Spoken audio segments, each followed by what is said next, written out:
اعوذ باللہ من الشیطان الرجیم بسم اللہ الرحمن الرحیم نحمدہ ونصلی علی رسولہ الکریم۔ انتہائی قابل احترام سامعین و حاضرین، مجھ سے اچھے لوگوں، السلام علیکم ورحمۃ اللہ وبرکاتہ۔ دروشی پڑھ لیں۔ اللہم صلی علی محمد۔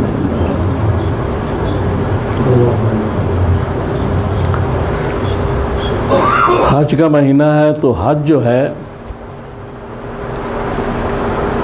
وہ ایسی مسلمانوں کی یگانگت، یکجہتی، بھائی چارہ کا عظیم الشان مظاہرہ ہوتا ہے وہاں، کیونکہ ساری دنیا سے مسلمان آتے ہیں،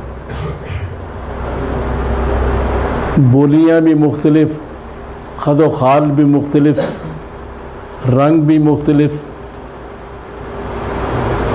لیکن وہ سب ایک لباس میں ہوتے ہیں وہاں، اور سارے اکٹھے بظاہر تو کعبے کا طواف ہوتا ہے، لیکن باطن میں اللہ کا طواف ہو رہا ہے۔ اور ایسا مظاہرہ رسول اللہ صلی اللہ علیہ وآلہ وسلم نے جب مکہ فتح فرمایا تو آپ نے وہاں جو خطبہ دیا طواف کرنے کے بعد، وہ یہ تھا کہ سارے انسان دو گروہ ہیں، ایک نیک اور ایک برا، اور سارے انسان مٹی سے بنے ہیں، آدم کی اولاد ہیں اور آدم مٹی سے بنے ہیں۔ یگانگت کی بات ہو رہی ہے، لیکن نیک اور بد میں شناخت بتائی جا رہی ہے۔ پھر سورۃ الحجرات کی آیت نمبر 13 میں جو ایک آیت کا چھوٹا سا ٹکڑا رسول اللہ صلی اللہ علیہ وآلہ وسلم نے ایام تشریق کے وسط میں جو خطبہ وہاں آخری حج پہ فرمایا، اس میں کیا کہا؟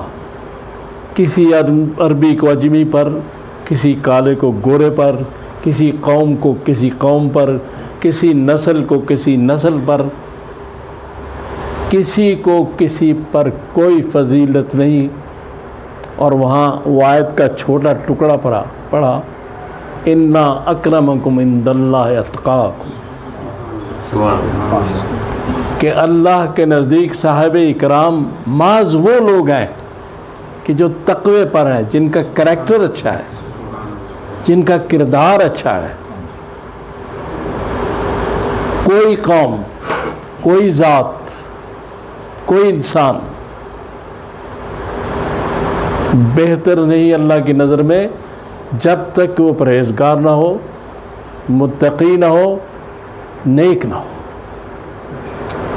اس لیے حج میں رسول اللہ صلی اللہ علیہ وسلم نے یہ سارے لوگوں کو جمع کیا، یہ خطبہ دیا، اس کے بعد آج تک وہاں مختلف ملکوں سے ڈفرینٹ سویلائزیشنز، مختلف تہذیب کے لوگ، لیکن سب اکٹھے ہو جاتے ہیں، کیونکہ قرآن نے کہا ہے کہ مسلمان کا بھائی ہے۔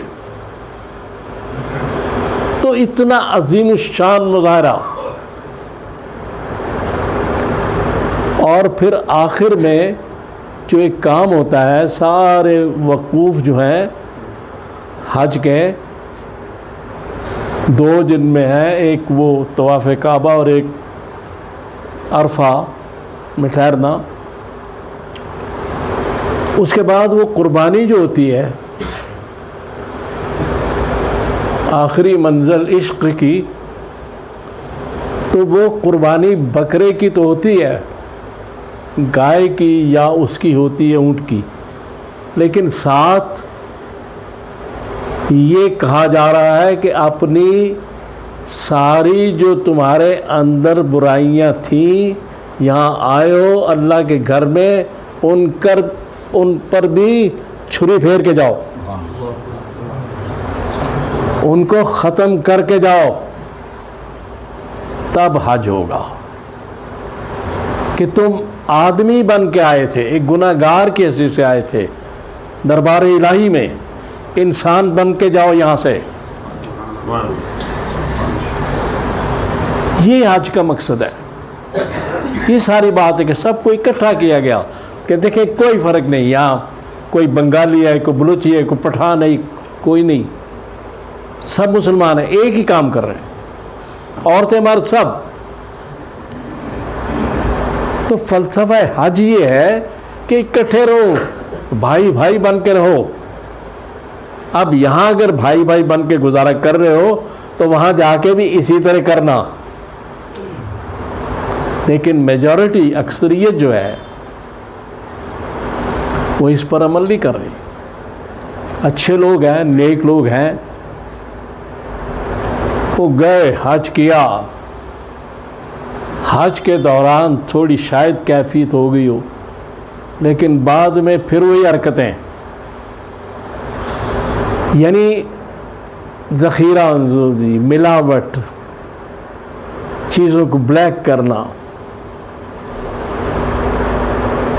پھر حج کرنا انہی پیسوں کے ساتھ، رشوت لینی، رشوت کے پیسوں کے ساتھ حج اور عمرہ۔ اللہ تعالیٰ جانتا نہیں ہے، دلوں کے بھید جانتا ہے، نیتوں کو جانتا ہے۔ تو وہاں یہ سبق دیا جا رہا ہے کہ تم اگر یہاں بھائی بھائی ہو تو جس ملک میں واپس جاؤ گے وہاں بھی بھائی بھائی بن کے رہنا۔ اللہ کی رسی جو قرآن ہے اس کو مضبوطی سے پکڑو اور تفرقہ نہ پیدا کرنا۔ یہاں یہ بتایا جا رہا ہے طواف کے وقت کہ کوئی تفرقہ نہیں۔ تو اس لیے اگر حج اللہ تعالیٰ سب کو نصیب فرمائے بہت بڑی سعادت ہے، اس میں کوئی شک و شبہ نہیں، لیکن حج کے بعد انسان میں تبدیلی آنی چاہیے۔ اس کو مسلمان ہونے کے ساتھ ساتھ اچھا انسان بن جانا چاہیے۔ جگہ جگہ یہی سبق دیا جا رہا ہے۔ کیا فرما رہے ہیں وہاں جو بھی کام ہو رہے ہیں، آپ دیکھیں کہ عرفات میں مغرب کے وقت، نماز کے وقت حضور کوچ کا اعلان فرما رہے ہیں، اور بلال رضی اللہ عنہ کہہ رہے ہیں یا رسول اللہ نماز، تو آپ کہتے ہیں نماز ہم مزدلفہ میں پڑھیں گے عشاء کے ساتھ۔ یعنی وہاں یہ بھی بتایا جا رہا ہے کہ اللہ تعالیٰ کے حکم کے آگے وقت کی بھی کوئی حیثیت نہیں۔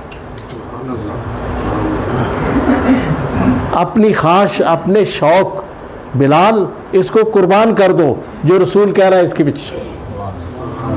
الصلاۃ امامک، نماز تو تیرے آگے ہے۔ پھر جتنی بھی چیزیں یہاں کہا جا رہا ہے، صاف رہو، ستھرے رہو، صاف کپڑے پہنو، خوشبو لگاؤ، ناخن کاٹو، بال ٹھیک کرو، داڑھی ٹھیک کرو، وہاں جب اللہ کے دیوانے بن کے جا رہے ہو نا، ایک عورت کا دیوانہ ہوتا ہے، اس کو کھانے پینے کی ہوش نہیں رہتی، تو تم کیسے ناخن کاٹ رہے ہو، تم کیسے بال بنا رہے ہو، تم کیوں کپڑے پہن رہے ہو، ان سلی چادر کفن پہن، کفن بردوش ہو جاؤ، کیونکہ اللہ کی بارگاہ میں حاضری ہے۔ یہاں دیوانے ہو تمہیں یہ بھی پتہ نہیں کہ یہ کون سا وقت ہے، کیسا وقت ہے، کیا ہے، تمہیں یہ بھی پتہ نہیں کہ خوشبو کیا ہوتی ہے، تمہیں یہ بھی پتہ نہیں کہ اچھا لباس کیا ہوتا ہے۔ یہاں صرف تمہاری توجہ ایک ذات کی طرف، اور منزل عشق ہے یہ وہاں، کہ وہاں پھر دوسرا نظر نہیں آنا چاہیے۔ جب مہر نمایاں ہوا، کسی کا شعر ہے، جب مہر نمایاں ہوا تو چھپ گئے تارے، تو مجھے بھری بزم میں تنہا نظر آیا۔ سبحان اللہ، کیا بات، کیا بات، سبحان اللہ۔ تو توحید تو یہ ہے کہ وہاں بھی پھر وہی ہو، لبیک لبیک اللہم لبیک۔ سبحان اللہ۔ اس لیے حج کے بعد اچھا مسلمان بھی، اچھا انسان بھی، اور سارے گناہوں سے توبہ کر کے پاک صاف ہو کے آ۔